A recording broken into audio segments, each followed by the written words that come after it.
sejam bem-vindos ao Mind Asset, o podcast da Itaú Asset. Eu sou a Marília, aqui do time de comunicação, e a nossa conversa de hoje será com 3 gestores da família Optimus, que completou, na virada agora de março para abril, 1 ano de vida aqui na Itaú Asset.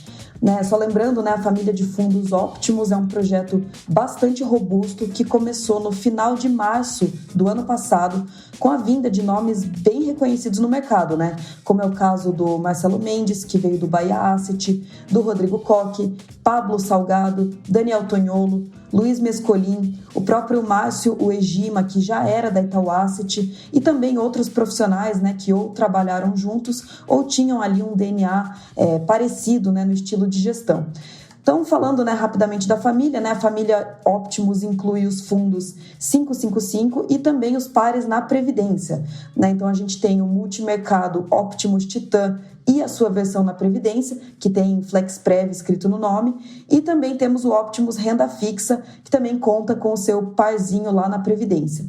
E, o Optimus Titan é o nosso veículo multimercado, é um fundo macro, carro-chefe da família, que opera diversos mercados, tanto no Brasil quanto lá fora, enquanto que o Optimus Renda Fixa é a versão menos volátil desse produto. E por não ter posições de renda variável no portfólio, como o próprio nome já diz, esse é um fundo que opera nos mercados de renda fixa, juros, inflação, tanto no Brasil quanto no mercado internacional. E, como eu mencionei, esse primeiro ano de vida foi um ano muito positivo para a família. Os fundos apresentaram resultados bastante interessantes. Só para vocês terem uma magnitude, o Optimus Titan teve um retorno nominal de 19,17% no período, que representa aí 12,76% acima do CDI, que foi de 6,41% no mesmo período, enquanto que o Optimus Renda Fixa apresentou 11,88% de retorno nominal, 5,47% acima do CDI. Então, a gente está falando aqui de resultados bastante interessantes e, portanto, a ideia hoje é fazer uma retrospectiva desse primeiro ano de estratégia, aprofundar os fatores que geraram essa performance e falar de cenário, desafios e oportunidades aí para os próximos meses. Para isso, eu estou aqui com 3 gestores do time, cada um deles em sua especialidade, em mercados diferentes. A gente tem aqui o Rodrigo Koch. E aí, Koch, tudo bem? Seja super bem-vindo ao Mind Asset. Aproveita e me conta um pouquinho dos mercados que você cobre. Oi, Marília, tudo bem? Obrigado pela oportunidade de estar falando um pouquinho aqui sobre os nossos fundos. Um prazer enorme estar aqui. Eu sou o Rodrigo, sou gestor responsável por renda variável, que inclui tanto a parte de investimento em ações, empresas aqui no exterior, como a parte de investimento em commodities físicas, como petróleo, minério de ferro, entre outras. Eu comecei minha carreira no Grupo Bahia, tenho quase 15 anos de mercado e, nesse último ano eu acho que teve bastante coisa no mercado, muita coisa acontecendo, inclusive na parte de ações e commodities, então eu acho que vai ser bem legal o bate-papo aqui. Legal. Aqui também comigo está o Márcio Uegima. Seja super bem-vindo, Uegima. Me fala um pouquinho de você. Oi, Marília. Tudo bem? Obrigado pela introdução, obrigado pelos comentários. Eu sou o Márcio Uegima e sou responsável pela gestão do book de juros no Brasil. E isso inclui juros nominais, a inflação e também opções de juros. Eu tenho 25 anos de experiência no mercado, sempre na parte de gestão e trading, e estou há 2 anos e meio na Itaú Asset. Legal. Também contamos com a presença aqui do Daniel Toniolo. E aí, Toniolo, tudo bem? Seja super bem-vindo. Me fala um pouquinho do que você olha. Olá, Marília. Bom dia a todos. Primeiramente, eu queria agradecer a participação no Mind Asset. Eu estou no mercado há 15 anos, passei uma parte da minha carreira na Gávea Investimentos e depois tive uma passagem pela Gap Asset, até no começo do ano passado que eu entrei no Itaú Asset para fazer parte do projeto Optimus e tocar a estratégia de juros internacionais. Minha carreira sempre foi muito focada em acompanhar a política monetária e inflação, tanto nos países centrais, nos Estados Unidos, Europa e China, mas também nos emergentes na América Latina, no leste europeu e África do Sul. Então, hoje a gente vai poder conversar um pouco sobre como temos visto os mercados e temos buscado as oportunidades de investimentos nesse mundo cheio de desafios. Legal. Bom, pessoal, então gostaria de começar fazendo uma retrospectiva, né, desse primeiro ano de resultado bastante forte, né, como eu mencionei. Vocês conseguem comentar um pouco como foi esse primeiro ano de gestão e onde foi, né, os mercados que vocês mais ganharam? O Egima, podemos começar com você? Claro, podemos começar. Acho que no Book de Juros Brasil tivemos duas estratégias, né, que conseguimos resultados muito bons. A primeira foi a compra de inflação implícita, onde acreditávamos desde o início do fundo que teríamos uma inflação muito mais persistente e disseminada do que o precificado pelo mercado. E foi o que aconteceu, né? Tivemos uma forte alta da inflação ano passado, que fechou o ano acima de 10%, com fortes pressões em setores como energia e bens industriais. A segunda estratégia foi uma posição onde apostávamos que o BC teria que subir muito mais os juros do que o inicialmente comunicado, também em função do nosso cenário de inflação, né, que foi se concretizando ao longo do tempo. Isso veio ocorrendo, a Selic deve subir até 12,75, né, nível muito mais alto do que o imaginado no início desse ciclo de alta. Legal. E você, Tonholos, consegue me contar um pouco como foi esse primeiro ano? Claro. Eu acho que a estratégia do fundo no ano passado, né, Marília, começou logo depois que tinha tido a eleição para o Senado americano no estado da Geórgia, né? Isso garantiu a maioria democrata também no Senado americano. Então, os democratas tinham a maioria na Câmara e no Senado. Pouco tempo depois disso, teve mais um impulso fiscal de quase 2 trilhões de dólares, além de tudo que já havia sido feito no ano de 2020, que foi o ano da pandemia, né?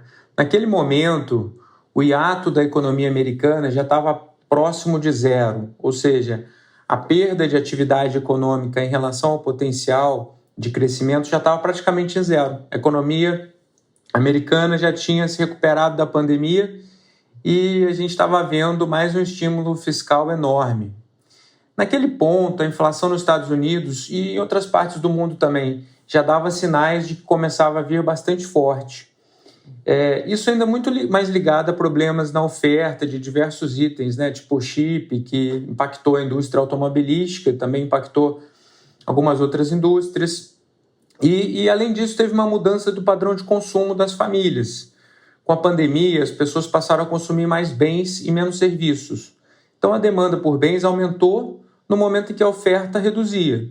E o resultado disso foi um aumento muito expressivo da inflação. Então, no caso dos Estados Unidos, a inflação ainda não tinha pegado o setor de serviços. E o Fed optou por classificar essa inflação como transitória e dar todos os sinais, né, de que não responderia com ações de política monetária a esse aumento de inflação. O Fed acreditava que, com o passar do tempo, esses problemas da demanda se normalizariam, as pessoas voltariam a consumir mais serviços e, portanto, a inflação ia naturalmente cair sem precisar de uma resposta de política monetária. No caso dos emergentes, as inflações de serviços também começaram a subir. E, além disso, o fato dos bancos centrais emergentes não terem o mesmo grau de credibilidade que o Fed tem, eles precisaram começar a subir juros muito mais logo. Então, assim, nós percebemos isso relativamente cedo e operamos tomada em juros emergentes praticamente no ano passado inteiro. O primeiro caso foi no México, em junho. Acho que o México foi o segundo emergente, depois do Brasil, a começar o ciclo de alta de juros. Depois foi Chile, República Tcheca, onde também aconteceu um movimento muito relevante de alta de juros ao longo do ano passado. A gente conseguiu explorar bastante essas teses. E também a gente explorou posições tomadas na Colômbia, na Polônia e na África do Sul. Como o Fed estava muito atrás da curva no ano passado, a gente optou por operar tomado na inflação implícita, que também gerou resultados bons para o fundo, inflação implícita nos Estados Unidos. Já no começo desse ano, a situação da inflação americana mudou. A inflação de serviços também já vinha rodando bastante mais alta. E a parte de bens, que já vinha alta, não apenas continuou alta, como subiu. e isso mudou um pouco a nossa visão. A gente percebeu que o Fed ia precisar começar um ciclo mais cedo, e aí sim a gente operou tomado em juros nos Estados Unidos e que gerou um resultado significativo para o fundo. Legal, excelente. E falando um pouco de renda variável, Coques, consegue me contar como foi esse primeiro ano? Claro, Maria. Bom, eu acho que dá para resumir bem aqui a parte de renda variável. A gente começou o fundo comprado em ativos de risco, né? Então comprado tanto em commodities como em ações, tanto no exterior como aqui no Brasil. E a nossa tese era a retomada do crescimento, né? Com a reabertura das economias, vacinação dos países, a gente acreditava que teria um crescimento econômico bem robusto e isso iria beneficiar os ativos de risco, em especial ações e commodities. Então a gente ficou comprado principalmente em ações mais cíclicas, tanto lá fora, né, como aqui no Brasil, parte de consumo aqui no Brasil também, que iria se beneficiar dessa reabertura. Essa foi a primeira parte, né, no primeiro semestre, que deu bons resultados. Eu acho que uma virada importante foi ali em julho e agosto, que teve uma deterioração fiscal importante aqui no cenário local, né, com toda a discussão de PEC dos precatórios. Nesse momento, a gente reduziu drasticamente o risco aqui da parte comprada, né? Chegamos até a ficar liquidamente vendidos, principalmente em ações aqui no Brasil, e carregamos basicamente essa posição menor, né, e até liquidamente vendida durante o segundo semestre inteiro. Acho que chegando ali no final, mais ali para dezembro, a gente aumentou as apostas em posições vendidas em ações de tecnologia no mercado americano, antecipando que uma subida nos juros por lá poderia, né, gerar uma correção, né, nesses papéis. Então a gente aumentou essa aposta vendida e acho que foi algo que deu super certo, principalmente no mês de janeiro, né, onde a gente viu várias ações de tecnologia caindo bastante por lá. A gente já encerrou essas posições hoje, né? Hoje já estamos de novo com um livro mais neutro na parte internacional. E eu acho que esses foram os principais ganhos, né, do fundo nesse último ano, na parte de renda variável. Uhum. Não, é impressionante a capacidade de antecipação de vocês, né? Acho que, enfim, os números falam por si, os resultados foram excelentes, foi realmente incrível. Coque, eu queria aproveitar você, queria dar um passo para trás aqui, né? Muito legal entender um pouco desse primeiro ano, a cabeça de vocês, onde vocês conseguiram ganhar, mas eu também queria entender um pouco mais sobre a dinâmica do dia a dia, né, de vocês. Quer dizer, como que funciona o processo de investimento de vocês? Eu sei que, né, cada um tem a sua especialidade, mas como que vocês tomam as decisões no fim do dia? Não, legal, bacana. Bom, o nosso processo de investimento ele é muito baseado em pesquisa, né, em research, e para isso a gente utiliza muito o time macro, que é o time de economia, o time micro, que é o pessoal que analisa as empresas, a parte de commodities, e também o time quant, o time de data science, né, que consegue compilar diversos dados para a gente analisar.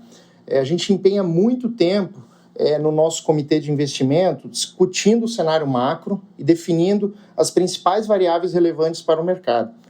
Então, a gente começa com o cenário internacional, definindo qual que é o contexto atual nas principais economias. Definimos se estamos num cenário de aumento ou diminuição de juros, como vemos a inflação e o crescimento global. E uma vez que a gente define qual que é o cenário global, a gente passa para a discussão do cenário local, né, que geralmente tem várias particularidades, né, seja por questões econômicas ou políticas. Depois de chegar num consenso, e isso é bem importante destacar, porque a gente estressa bastante a discussão para que todo mundo tenha a chance de dar a sua opinião, os seus argumentos, e para que no final, de fato, a gente tenha uma decisão consensual no cenário. Então, depois que a gente chega nesse consenso, a gente deriva as posições do portfólio nos mercados que apresentarem o melhor risco-retorno. E algumas vezes, como foi até no início do fundo no ano passado, as posições que a gente monta em cima desse cenário base, elas conseguem inclusive ser hedges e proteções uma das outras. Por exemplo, né, a posição que o Egima comentou, né, comprada em inflação ou tomada no pré, elas acabavam tendo um hedge natural dentro do book no início do fundo, que eram as posições compradas em bolsa e até compradas em real que a gente teve. né? Então, dessa forma, com essa discussão colegiada, a gente consegue otimizar o portfólio e extrair as melhores oportunidades em cada mercado. Não, legal, excelente. E você, né, acabou de mencionar aí as posições em inflação implícita, né? O Egima também falou um pouco sobre isso, o Tonholo também comentou.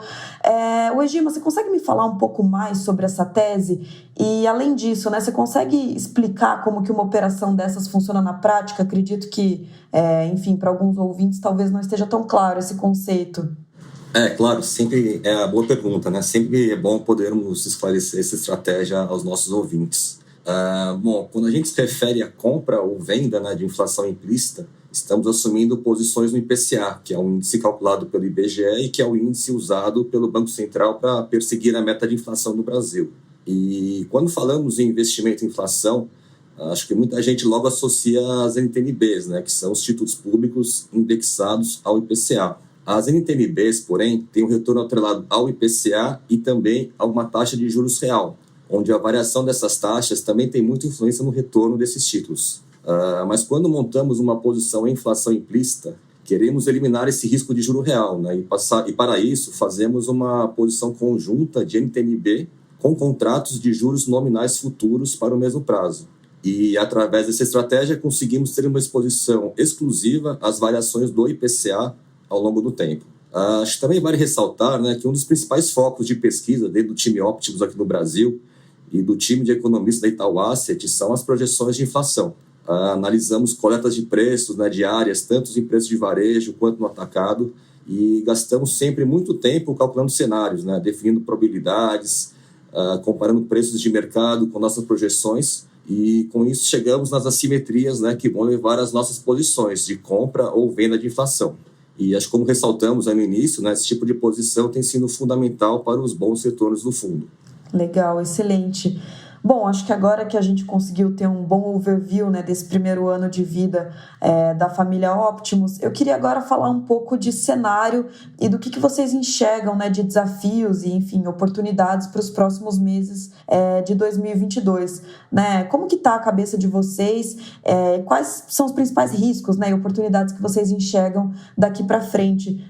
Tonholo, podemos começar com você? Marília, eu acho que para pensar o cenário hoje, né, começar pensando no cenário global, é importante a gente falar do que está acontecendo na guerra da Ucrânia, né, que teve início em fevereiro desse ano, e o impacto que isso teve sobre as commodities. Primeiro porque a Rússia é de longe, né, o maior exportador de commodities. Além do petróleo e gás, que a gente está mais acostumado, o país também é um exportador relevante de metais, de commodities agrícolas e de fertilizantes. E a Ucrânia, que também, por sua vez, é um dos principais exportadores de commodities agrícolas e de fertilizantes. Então, assim, a guerra e as sanções da Rússia, né, sejam as sanções mais diretas nas commodities, como a restrição dos Estados Unidos de importar petróleo russo, mas também as restrições mais indiretas nas commodities, como as restrições ao sistema financeiro russo, elas têm implicações de mais restrição na oferta de commodities. Isso gera mais pressão nos preços desses bens. Rodrigo vai dar mais detalhes, vai contar como é que a gente está com a cabeça nossa para commodities à frente.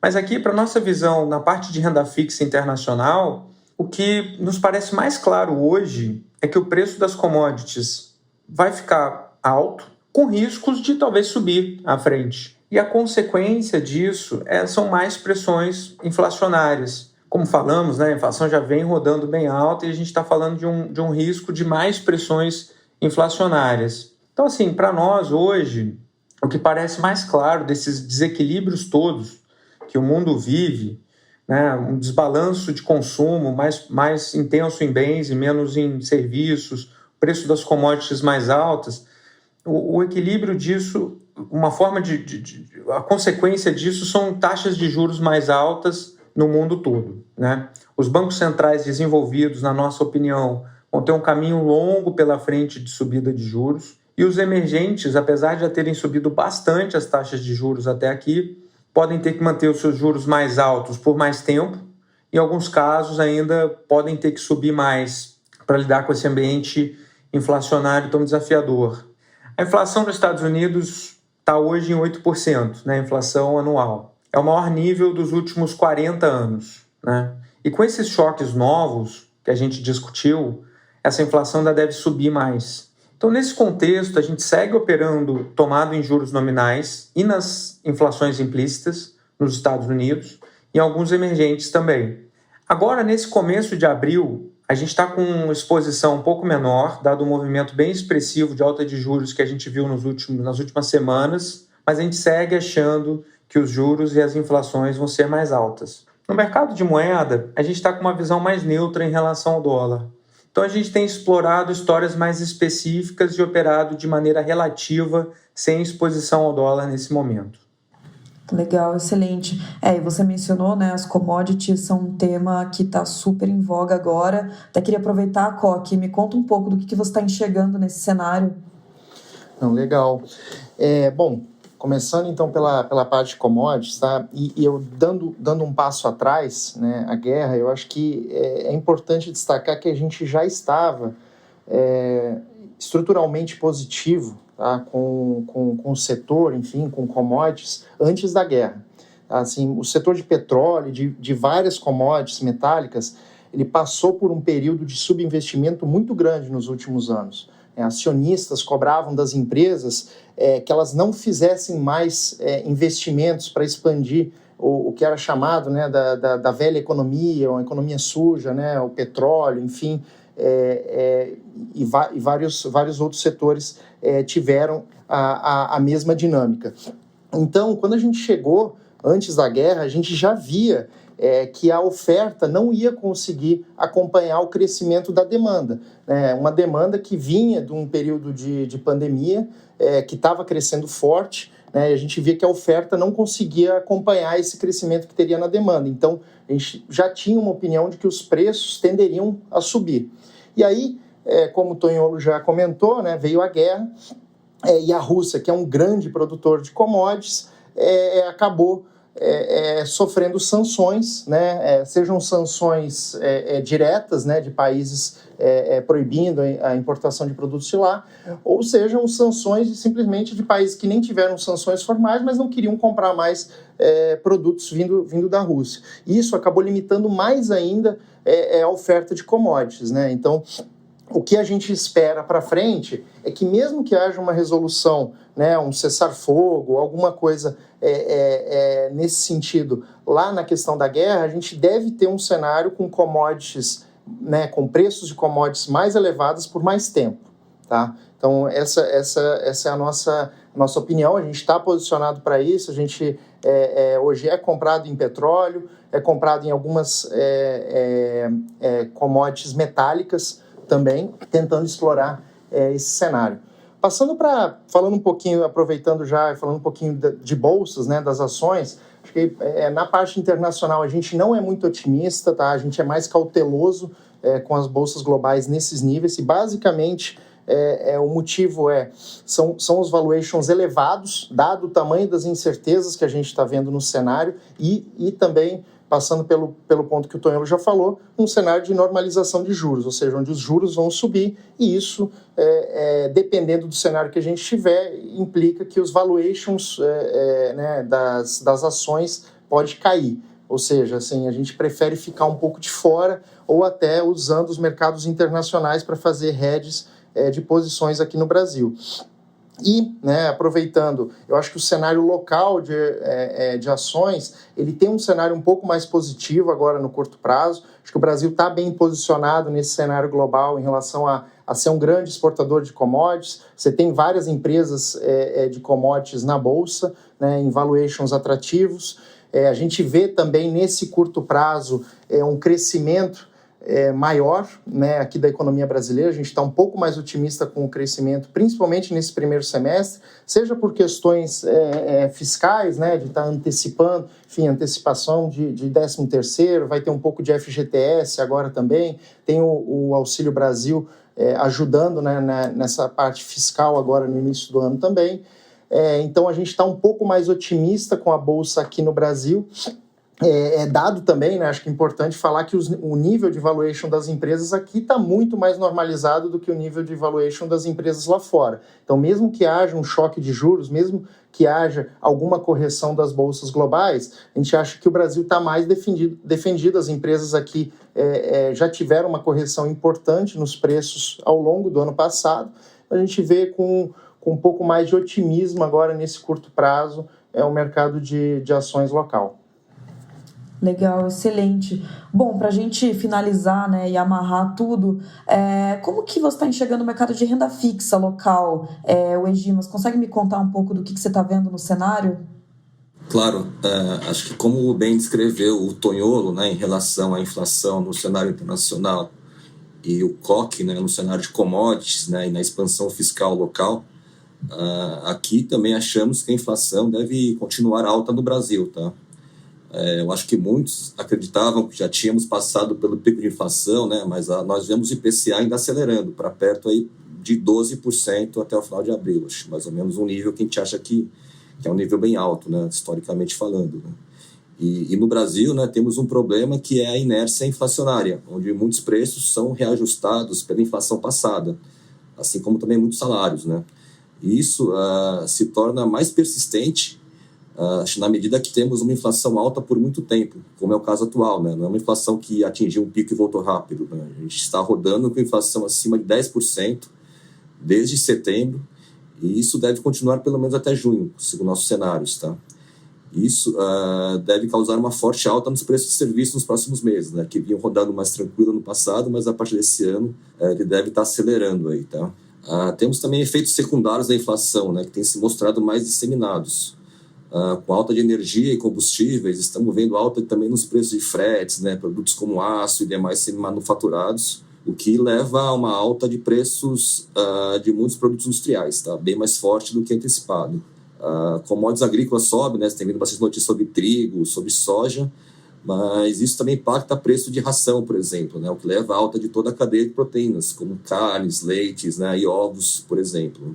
Então, devido a esse cenário onde continuamos a ter inflação alta em serviços, bens industriais e alimentos, né, com núcleos rodando um patamar bem alto, a gente tem projeção para os próximos 2 anos de IPCA mais alta que o consenso de mercado e que os preços de mercado, tá? E por isso a gente mantém posições compradas em inflação implícita nas nossas carteiras, que a gente acha uma posição ainda muito boa, tá? Legal. Bom, excelente, pessoal. Acho que com isso a gente encerra o nosso bate-papo. É muito bom poder contar com a participação de vocês aqui no Mind Asset, né? Não tenho o que falar, vocês têm feito um trabalho fenomenal, uma família de fundos de muito sucesso aqui na Itaú Asset, e foi super legal, né? Entender um pouco mais da cabeça de vocês e um pouco do que vocês estão enxergando aqui para os próximos meses. Então, agradeço mais uma vez a participação de vocês e a gente se vê numa próxima. Obrigado, Marília. A gente que agradece aqui a oportunidade e estamos sempre à disposição. Obrigado, Marília. Um prazer estar aqui no Mind Asset. Obrigado, Marília. Obrigado a todos. Até a próxima. Bom, lembrando que os fundos da família Optimus estão disponíveis tanto para clientes Itaú quanto em plataformas de investimento. Para conferir em quais plataformas vocês encontram os produtos, é só acessar a página de plataformas em nosso site. E para mais informações sobre os fundos também é só acessar a página dedicada de cada um deles em nosso site. A gente vai deixar os links aqui na descrição do episódio para vocês conferirem.